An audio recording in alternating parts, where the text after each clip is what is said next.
గ్రాముల బంగారాన్ని విడిపించి ఆ రోజు ఆన్లైన్ రేటుకే మేము కొంటాం. Sharma gold company. నమస్కారం, నేను మీ జాహ్నవి. మనతో ఉన్నారు సూర్యోపాసకులు Sun spiritual society founder Vikramaditya గురువు గారు. మాట్లాడేద్దాం.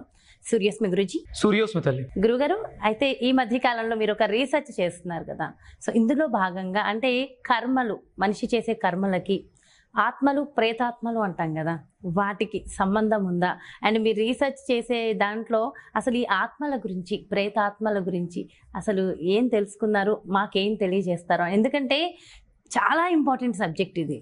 ప్రతి మనిషి ఆత్మ ఉందని, దెయ్యాలు ఉన్నాయని, వీటన్నిటి మీద చాలా భయపడుతూ చాలామంది ఉన్నారు ఈ మధ్యకాలంలో. మేము చూసామన్న వాళ్ళు కూడా ఉన్నారు.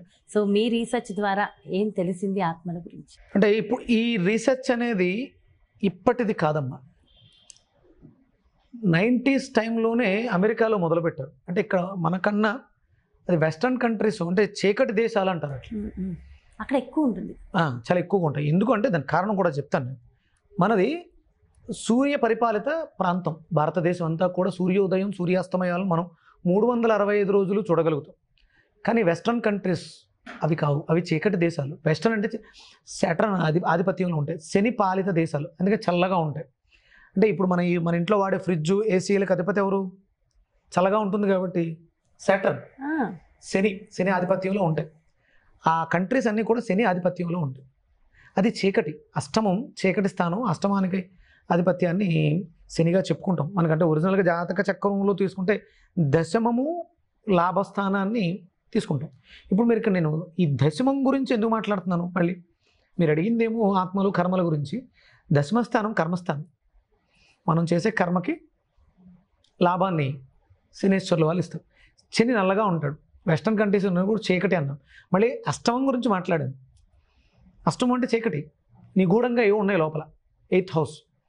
కొన్ని చోట్ల మనకంటే సందర్భాల్లో అష్టమంలో చంద్రుడు ఉంటే వాళ్ళు మనసులో ఏదో పెట్టుకుని ఉంటారు, చీకటిగా ఉంటారు, వాళ్ళ మనసు కకావికలం అవుతుంటుంది, ఇలా మాట్లాడుతుంటారు. ఇక్కడ కర్మ, మనం చేసినటువంటి ప్రారబ్ధ కర్మ పరిపక్వం కాకపోతే, లేకపోతే చెడు విధంగా వెళ్ళిపోతే శరీరాన్ని విడిచిపెట్టేస్తే లోపల ఉన్నటువంటి ఆ ఆత్మ ఏదైతే ఉందో అది తను చేసే కర్మల్ని బట్టి తను తీసుకున్నటువంటి ఎనర్జీస్ ప్రేతముగా మారిపోతుంది, ఇబ్బంది పెట్టేస్తూ ఉంటుంది. దానికి అర్థం కాదు. ఇంకా మనల్ని ఇబ్బంది పెడుతున్నా విషయం దానికి తెలియదు. అంటే దానికి ఏదో కావాలి, నీడు. అది అందక మనం మామూలుగా ఇప్పుడు ఏదో పిల్లలు అడిగితే ఇవ్వలేదమ్మా, ఏం చేస్తారు వాళ్ళు? చిరాకుగా పిచ్చగా చేస్తూ ఉంటారు. ఇది కూడా అంతే. వాటికి కావాల్సినవి దక్కలేనప్పుడు ఈ శరీరాన్ని ఆత్మ హత్య చేయడం ద్వారా శరీరాన్ని ఇన్స్ట్రుమెంట్. నిజంగా ఉన్నాయా ఆత్మలు, దయ్యాలు, ప్రేతాత్మలు అన్నీ? అంటే ఇప్పుడున్నటువంటి మన వాళ్ళందరూ మాట్లాడుతూ ఉంటారు గాడిద గుడ్డు ఆత్మలు, తొక్క తోటకూర అని. ఇది ఈ అనుమానం, ఈ విధానం మనకు భారతదేశంలో దీన్ని ప్రూవ్ చేయాల్సిన అవసరం లేదు. ఎందుకంటే ఇక్కడ మన వాళ్ళందరూ కూడా వేదము ఋషి ప్రోక్తాల్ని అనుసరించి మన ఋషులు చెప్పారు, దివ్య దృష్టితో దర్శించారు. కాబట్టి ఇక్కడ ఎవరికి దాని మీద సందేహం ఉండదు. కానీ భయం అని పక్కన పెట్టేద్దాం, ఇంకా ఆలోచించరు. దీనికి మనకు ప్రమాణం ఏంటి అంటే వేదం. ఆత్మల గురించి మాట్లాడుకోవాలి, పునర్జన్మ ఉంది అనుకుంటే భగవద్గీతనే ప్రమాణంగా తీసేసుకుంటాం. శ్రీకృష్ణ పరమాత్మ చెప్పాడు కాబట్టి కర్మ చేయి, ప్రతిఫలాన్ని ఆశించకు, వచ్చేది వస్తుంది. ఇంకా దాని గురించి ఎవరు ఆలోచించరు. కానీ ఈ జ్ఞానం వెస్టర్న్ కంట్రీస్కి లేవు కాబట్టి వాళ్ళు ప్రతిదీ రీసెర్చ్ చేస్తారు. రీసెర్చ్ వాళ్ళు కొత్తగా కనిపెట్టింది ఉండదు. ఆల్రెడీ మన వాళ్ళు చెప్పిన దాన్ని వాళ్ళు మనకు చూపించగలుగుతారు మిషనరీ రూపంలో. దీని గురించే అప్పట్లో కెర్లిన్ అనే ఫ్యామిలీ ఒక కెమెరాని కనిపెట్టింది. దాని పేరే కెర్లిన్ కెమెరా, కెర్లిన్ ఫోటోగ్రఫీ. మీ ఆరాని ఫోటో తీస్తే ఆ ఒక కాంతి కిరణాలు కనిపిస్తూ ఉంటాయి, ఒక 5 layers. ఆ లోపల ఏదైతే ఉందో అవన్నీ కూడా డీటెయిల్డ్గా తెలుస్తాయి. ఇప్పుడు దాన్ని ఇంకా అడ్వాన్స్గా చేస్తున్నారు. ఇది ఒక 30-40 ఏళ్ల క్రితమే, ఇప్పుడు కాదు. ఇప్పుడు ఇంకా అడ్వాన్స్డ్ డెవలప్ అయ్యారు, కానీ అంత అభివృద్ధి చెందలేదు, అంతకు మించి ఎదరికి వెళ్ళలేకపోయారు. మన భారతీయ వైజ్ఞానికులు మాత్రమే ఆత్మలు ఇలా ఉంటాయి, వీటికి జనాలు ఇలా ఉంటాయి అని చెప్పగలిగారు. అంటే మనకి ఇప్పుడు తక్కువగా ఉంది. ఫ్యూచర్లో, భవిష్యత్తులో మనం వెస్ట్రన్ కంట్రీస్ మీద ఎక్కువ ఆధారపడుతున్నాం కాబట్టి దాని ప్రభావం మనకు కూడా ఉంటుంది. కాబట్టి ఇప్పుడు మనం ఈ మధ్యకాలంలో వస్తున్నటువంటి సినిమాలన్నీ చూడండి, హర్రర్ బేస్డ్ స్టోరీస్, సోల్స్, వీటి గురించి ఎక్కువ వస్తున్నాయి. అంటే మనం దేన్నైతే ఎక్కువగా ఫోకస్ చేస్తాము, దృష్టి పెడతాము, అవే మనం భవిష్యత్తులో మెటీరియలైజ్ చేసుకుంటాం, మేనిఫెస్టేషన్ చేసుకుంటాం. యద్భావం తద్భవతి. అంటే మీరు భావించినటువంటి రూపం శక్తి తీసుకుని ఆకారమై మీ ఎదురుగుండా దర్శనమిస్తుంది. మీరు ఒక ఆలోచన చేస్తారమ్మా. అంటే ఇక్కడ ఆత్మ గురించి మాట్లాడుకున్నప్పుడు మీ భౌతిక దేహం, ఝాన్సీ అనేది మీ భౌతిక దేహం, దాని లోపల ఒక ఎనర్జీ ఫీల్డ్ ఉంటుంది, దాని శక్తి శరీరం అంటాం. దాంతో ఒక ఐడియా, మన శరీరంలో ఉన్నటువంటి శరీరాల్లో mental body, emotional body, etheric body, ఇలా బాడీస్ ఉంటాయి. ఆ ఆలోచన శరీరంతో ఒక ఆలోచన చేశారు, నేను ఇలా ఉంటాను, అదొక ఆలోచన, ఇంతే ఉంటుంది జీవి. సేమ్ అదే ఆలోచనని ఇంకొంచెం చేశారు, థాట్ ఫామ్ అయింది, కొంచెం పెరిగింది, అది ఇలా వెళ్తూ ఉంటే పెరుగుతూ ఉంటుంది థాట్ ఫామ్. ఇదే ఎంటిటీ. అంటే ఎప్పుడు మీకన్నా మీ ఆలోచన ఎక్కువ శక్తిని సంతరించుకున్నప్పుడు మీ వెనకాల ఒక ప్రేతంలా నిలబడుతుంది ఎంటిటీ. మీ ఆలోచనే మిమ్మల్ని భయపెడుతుంది, అదే ప్రేతాత్మ. అదే అంటే ఇప్పుడు నా కోరిక నెరవేరలేదు, నాకు ఇది కావాలి అనేది కోరిక. రెండోసారి అడిగాను, ఇంకో కొంచెం పెద్దదైంది, దానికి బలం పెరిగింది. ఇంకోసారి అడిగాను, బలం ఇంకా పెరిగింది. అమ్మ మంచిలు తెచ్చిపెట్టు అడిగాను, అయిపోయింది, పట్టించుకోలేదు, నువ్వేదో పరధ్యానం. అమ్మ మంచిలు తెచ్చిపెట్టు, ఇంకోసారి అడిగాను, ఏమా మంచిలు తేవా అన్నప్పుడు నువ్వు తెస్తావు, ఏంటి చిరాకు పడుతున్నావు అన్నట్టు ఇస్తావు, కానీ ప్రేమతో ఇవ్వగా. అది అంటే నిన్ను నేను ఇలా గసరడం ద్వారా యాంటిటీగా మార్చుకుంటున్నాను. కోరిక ఎంత బలంగా ఉంటుందో ఆత్మ, దెయ్యం, ప్రేతాత్మ అంత బలంగా ఉంటుంది. అంటే శరీరాలు, ఇన్స్ట్రుమెంట్ని విడిచిపెట్టినటువంటి ఆత్మలు వాళ్ళ కోరికలు, వాటి యొక్క స్ట్రెంగ్త్ మీద ఇక్కడ రూపాన్ని తీసుకుంటూ ఉంటాయి. ఇప్పుడు మీరు ఇది చూపించండి అంటే నిజంగా ఆ ఇన్స్ట్రుమెంట్స్ మన దగ్గర ఉంటే, ఈ రూమ్లో ఆ కెమెరాని పెట్టగలిగితే మనం మాట్లాడుతున్న ప్రతి మాట వేవ్గా మారి మీ చెవుల్ని రీచ్ అవుతుందిగా. ఇప్పుడు నేను మాటను చూపించండి అంటే ఎక్కడ చూపిస్తాను? మీరు చూపించడానికి వీలైతే ఉన్నాయి, చూపించవచ్చు. మీకు క్వాంటమ్ థియరీ వాళ్ళు కొంతమంది సైంటిస్టులు థియరీస్ ఉన్నాయి. వేవ్ శబ్దం అణువులు, పరమాణువుల రూపంలో ఉంటుంది, గమనిస్తే రూపాలు మార్చేసుకుంటుందంట. అది అట్లా అంటే తరంగాలకి అంత శక్తి ఉంది. ఇది మనం సైంటిఫిక్గా చెప్పలేము. అందుకనే మంత్రానికి శక్తి ఉంది, మంత్రోచ్చారణ చేయడం ద్వారా దుష్ట శక్తుల్ని నిర్మూలించవచ్చు. అలాగే అదే దుష్ట శక్తుల్ని అదే మంత్రాల ద్వారా తాంత్రిక విధానంలో ఆవాహన చేసుకోవచ్చు. క్రియేషన్, ఒక దుష్టశక్తిని క్రియేట్ చేయాలి, అది ఆ మంత్రం, ఆ ప్రొనౌన్సియేషన్లో ఆ ఎనర్జీ తయారవుతుంది.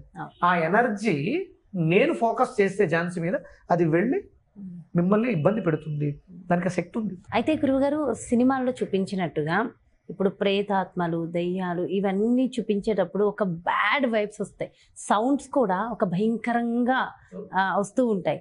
అంటే ఎందుకు అంత నెగిటివ్ ఇది చూపిస్తారు? నిజంగా కూడా బయట మనకి ప్రేతాత్మలు కనిపిస్తే అలానే ఉంటుందా? అలాంటి ఎనర్జీసే, నెగిటివ్ ఎనర్జీసే ప్రేతాత్మలు? అంతే, నకారాత్మక శక్తి, దానికి ఒక పవర్ ఉంది. అది చిన్న చిన్న మూమెంట్స్ చేయగలుగుతుంది, చిన్న చిన్న శక్తుల్ని. అంటే సినిమాలో చూపించినట్టు కప్పులు పైకి లేవడం, కుర్చీలు జరగటం, అవి అంత ఉండవు, గాల్లో ఎగిరిపోవడం, ఇవన్నీ ఉంటాయి. అదే అంటే ఆ ఎంటిటీకి ఉన్నటువంటి ఎనర్జీ ఫీల్డ్. మనం పాజిటివ్ ఎనర్జీతో ఉన్నప్పుడు చాలా హ్యాపీగా అన్ని మన చుట్టూ ఎన్విరాన్మెంట్ అంతా కూడా ప్లెజెంట్గా ఉంటుంది. Bad energy, bad smell, good smell లాగా బ్యాడ్ ఎనర్జీ ఉన్నప్పుడు మనకి స్మెల్ కూడా బ్యాడ్ స్మెల్ వస్తూ ఉంటుంది. ఇంట్లో మొన్న చెప్పాను, మీతో ఫ్రెండ్ వాళ్ళ ఇంట్లో పాలు ఇరిగిపోతున్నాయి, పాలు స్మెల్ వస్తున్నాయి, చాలా మందికి అవుతూ ఉంటాయి ఇలా. అంటే నెగిటివ్ ఎనర్జీ, దుష్ట శక్తి ఎక్కువగా ఇంట్లో ఉన్నాయి. అవి దెయ్యం అని కాదు, దానికి మనకు అర్థమయ్యే విధంగా మన భాషలో దెయ్యంగా పెట్టారు. వాళ్ళు ఈవిల్స్ అంటారు. మనకి సినిమాలు ఉన్నాయి కదా, ఈవిల్ డెడ్ ఇలాంటి సినిమాలు ఉన్నాయి కదా, అవన్నీ ఉన్నాయి. అంటే ఇప్పుడు నేను చూడనంత మాత్రాన ఇదంతా గాడిద గుడ్డు ట్రాష్ అనడం కరెక్ట్ కాదు. నాకు తెలియంది, మనకు తెలియని విషయాలు, విశ్వం చాలా విశాలమైంది, చాలా ఉన్నాయి. మన లోపల ఏం జరుగుతుందో మనం చెప్పలేము. సప్తధాతువులు, మన 12 ఎనర్జీ పాయింట్స్, ఇంత శరీరం 365 పాయింట్స్ ఉంటాయి, touching points, acupressure points 365 points ఉంటాయి. ఏ పాయింట్ మర్మాలు ఉంటాయి, అది ఎక్కడ ఏ పాయింట్ అనేది ఎలా, ప్రతిదీ కూడా తెలియనంత మాత్రాన మర్మాలు ఎదుగాడు కూడా ఎలా అంటాం? అంతే కదా. అంటే ఇప్పుడు అది శాస్త్రం మీద అవగాహన తెచ్చుకుని పురాణాలు చదవగలిగి ఒప్పుకుంటే ఇవన్నీ చూడగలుగుతాం. అంటే ఇక్కడ ఎవరిని భయపెట్టడం కాదు, అంటే ఇలాంటివి ఉన్నప్పుడు, ఆత్మలు ఉన్నప్పుడు మనం మనకు ఉన్నటువంటి హిందూ సాంప్రదాయంలో, అందుకనే భౌతిక దేహం ఆత్మ విడిచిపెట్టి చేసిన వెంటనే దాన్ని తీసుకెళ్ళి ఎందుకు దహనం చేసేస్తామంటే, అగ్నికి ఆత్మల్ని అంటే ఆత్మలు అంటే దుష్టాత్మలు, నెగిటివ్ ఎనర్జీస్ని డిస్ట్రాయ్ చేసే కెపాసిటీ ఉంది. అలాగే నీటికి ఆ శక్తి ఉంది. చూడండి, హోలీ వాటర్ అంటారు, అంటే డివైన్ ఎనర్జీ కలిగిన నీళ్లు మనకి ఇక్కడ తపస్సు చేసి కమండలాలతో పట్టుకొస్తారు. వాళ్ళు దాన్ని క్రిస్టియన్స్కి అన్వయించుకుంటున్నారు. ఆ నీటిని జల్లితే ఆ మనిషిని అది విడిచిపెట్టి వెళ్ళదు. ఎందుకంటే దాంట్లో ఉన్నది డివైన్ ఎనర్జీ, అందులో ఉన్నది బ్యాడ్ ఎనర్జీ. గుడ్ ఎనర్జీతో, గాడ్ ఎనర్జీతో బ్యాడ్ ఎనర్జీని డిస్ట్రాయ్ చేస్తుంది. నీటికి విచ్ఛిన్నం చేసే శక్తి ఉంది, కాంతికి విచ్ఛిన్నం చేసే శక్తి. మీకు అక్కడ సిలువలు చూపిస్తూ ఉంటారు, దెయ్యం పారిపోతుంది అనుకుంటారు, కానీ అక్కడక్కడ తిరుగుతుంటారు. కానీ సూర్యోదయం అయితే మాత్రం ఏదేం ఉండదు. మీకు ఇవన్నీ చీకట్లో జరుగుతుంటాయి. అవును, ఎగ్జాక్ట్. నెగిటివ్ ఎనర్జీ ఎక్కువ చీకటి మీదే ప్రభావాన్ని చూపిస్తుంటది. అంటే ఇక్కడ మీకు మనకు భయాలు కూడా చీకట్లోనే వస్తూ ఉంటాయి. వెలుతురున్నంత సేపు వెలుతురు అంటే జ్ఞానం. అంటే దెయ్యాల్ని పారద్రోలే శక్తి ఎవరికి ఉంది? సూర్య భగవాన్. సూర్యుడు ఎవరు తెలుసా? ఆత్మకారకుడు. స్వచ్ఛమైనటువంటి జ్ఞానం కలిగినటువంటి ఆత్మకి అధిపతి సూర్యనారాయణమూర్తి. ఇక్కడ ఆ ఆత్మ చుట్టూ సమ్ నెగిటివ్స్ ఉన్నాయి. అది భౌతిక దేహంలో ఉండలేకపోయింది, ఊర్ధ్వలోకాలకి వెళ్ళడానికి శక్తి సరిపోవట్లేదు, అందుకని ఇక్కడ ప్రేతంగా ఉండిపోయింది. అందుకని ప్రేత ఆత్మ. ప్రేతాన్ని తీసేస్తే ఆత్మ పైకి వెళ్ళిపోయి మళ్ళీ నెక్స్ట్ ఇన్కార్నేషన్ అది చేసుకున్నటువంటి ప్రారంభ కర్మలకి కిందకి రావడానికి ఒక రూమ్లో డిసైడ్ చేసుకుని వస్తుంది మళ్ళీ సెలెక్టెడ్ పీపుల్స్. అంటే ఆత్మకారకుడు కాబట్టి క్యారీ ఫార్వర్డ్ ఎవరు చేస్తారు నెక్స్ట్ ఇన్కార్నేషన్కి? సూర్యనారాయణమూర్తి. ఇప్పుడు ఈ జన్మలో విక్రమాదిత్య సూర్యుని చూశాడు. ఇప్పుడు నువ్వు ఉంటావా? నువ్వు నాతో పాటు రావుగా, నెక్స్ట్ ఇన్కార్నేషన్ నువ్వు వస్తావా? నువ్వు ఎలా వస్తావో నాకు తెలియదు కదా. కానీ నిన్ను నన్ను కలిపి నీతో నాతోటి మాట్లాడించినటువంటి మన ఇద్దరిని చూసినటువంటి వన్ అండ్ ఓన్లీ పర్సన్ ఎవరు నెక్స్ట్ వచ్చేది? సూర్యనారాయణ. అందుకని ఆయన్ని కర్మసాక్షి. ఆయనకు ఉన్నట్టు పేరు కర్మసాక్షి. మనం ఈ జన్మలో చేసిన కర్మకి విక్రమాదిత్య శరీరం క్యారీ ఫార్వర్డ్ అయ్యి ఒక సుబ్బారావు గాను సుబ్బమ్మ గాను ఇన్కార్నేషన్ తీసుకుంటే ఇక్కడ నుంచి ఇక్కడికి వచ్చి మళ్ళీ అవన్నీ గుర్తు చేసేవాడు లోపల ఉన్నటువంటి ఆత్మస్వరూపుడు సూర్యుడే. అందుకని ఇక్కడ సూర్యుడితో అవినాభావ సంబంధం. మీరు ఇప్పుడు సిలువ చేతిలో ఉంది, ఆ ఇంట్లో సిలువ ఉంది, దెయ్యం ఎందుకు రావాలి? అక్కడికి రాకూడదు కదా. అవును. కానీ వెళ్తుంటే దెయ్యం రాదు. మీరు సిలువలు చూపిస్తున్నారు. ఇంకొకటి చెప్తా, ఆ సిలువ మనకి ఎలా ఉంటుంది కదా, సిలువ అది ఆదిత్య అస్త్రం. ఒక కోణం బ్రహ్మ, ఒక కోణం విష్ణువు, ఒక కోణం మహేశ్వర కింద పట్టుకోవడానికి వీలుగా ఉంటుంది. అది కూడా ఆదిత్య అస్త్రమే. అంటే శ్మశానాలలో శవాల మీద వాటి మీద సిలువ ఎందుకు పెడతారు? సిలువ అంటే వాళ్ళు అనుకుంటున్న సిలువ అది ఆదిత్యాస్త్రాన్ని ఎందుకు పెడతారు అంటే లోపల ఉన్నటువంటి భౌతిక దేహాన్ని అంటు పెట్టుకున్నటువంటి ఆత్మ దుష్టాత్మయి మనల్ని ఇబ్బంది పెట్టకుండా ఉండాలి కాబట్టి దాన్ని పెడుతున్నారు. సిలువుగా పిలుచుకునేటువంటి ఆదిత్యాస్త్రాన్ని పెడితే దెయ్యాలు రావు. అంటే వెలుగుంటే దెయ్యం రాదు. అందుకని మనందరం భారతీయులు వెలుగుతో నడిచేవాళ్ళు. మనకు తక్కువ ఇప్పుడు అజ్ఞానం. సో ఇతర దేశాల్లో మాత్రం నిజంగా ఈ దెయ్యాలు ఆత్మలు ఇక్కడ నుంచి నేను అమెరికాకి మన సూర్య యంత్రాలు చాలా పంపించారు. వాళ్ళ ఇళ్లలో ఇబ్బంది పడుతుంటే శబ్దాలు పైనుంచి సౌండ్లు వస్తున్నాయి, కింద నుంచి సౌండ్లు వస్తున్నాయి. నేను చాలా ఇళ్ళకి సూర్య యంత్రాలు పంపించా.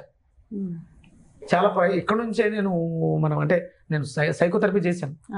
ఆ సోల్స్ తో వాళ్ళతో ఇంటరాక్ట్ అవడం, మాట్లాడడం, ఆన్లైన్ లో ఫోన్ లో మాట్లాడి వాళ్ళకి హీల్ చేయడం. అంటే వాళ్ళు చాలా ఇబ్బంది పడుతూ ఉంటారు, చీకటి దేశాలు కాబట్టి మనకు ఆ భయం లేదు. ఇప్పుడిప్పుడే మన కల్చర్ ఎందుకంటే ఏసీ రూమ్స్ అలవాటు పడిపోయి ఆకాశ హర్యానాలు అంటే గ్యాపులు లేకుండా ఇల్లు కట్టేసుకోవడం, వీటి వల్ల నెగిటివ్ ఎనర్జీ ఎక్కువ ఫామ్ అవుతుంది.